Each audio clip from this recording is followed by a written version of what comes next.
ప్రియులారా, మన ప్రభు అయిన యేసు క్రీస్తు నామంలో మీకు శుభోదయం. ఆయనను గూర్చి అనుదిన ఆత్మీయ ఆహారం, అక్టోబర్ 30 గురువారం.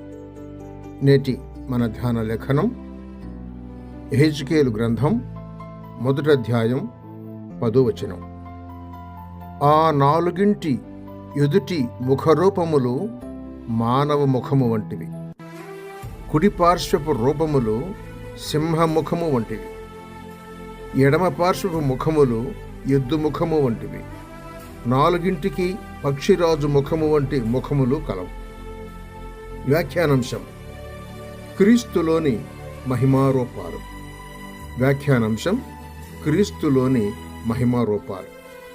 వ్యాఖ్యానం: ఈ అధ్యాయం చదువుతుండగా ఇందులో మిక్కిలి అలంకార రూపమైన భాషా పదాలు ఉన్నందున కొందరు విసికి మేలు పొందకుండా పోవచ్చు.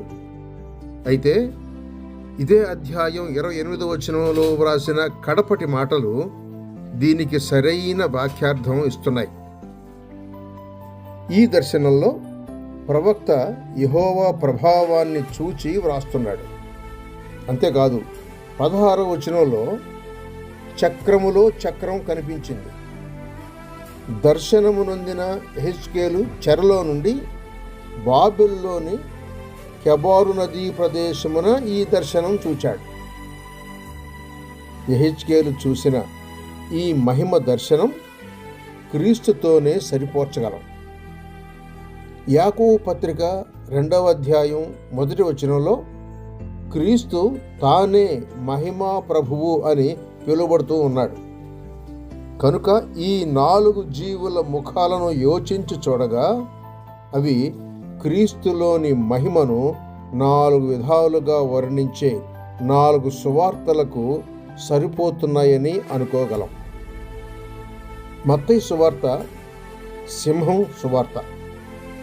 క్రీస్తు యోధా గోత్ర సింహమే అని ప్రకటన గ్రంథం 5వ అధ్యాయం 5వ వచనంలో పేర్కొనబడింది. మార్కు క్రీస్తుతో సేవకుడయుండి ఎద్దు సాదృశ్యానికి సరిపోతూ ఉన్నాడు. లోక మానవుని ముఖం, ఎందుకంటే ఆ సువార్తలో నరుడైన ఆదాము మొదలుకొని ఆయన వంశావళి వ్రాయబడింది. యోహాను పక్షిరాజుది.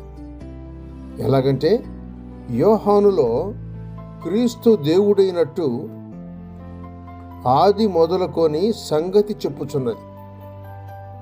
పక్షిరాజు పైగా ఎగిరినది ఆ సువార్తలోనే. సహోదరుడు సైలస్ ఫాక్స్. శుభములతో వందనాలు.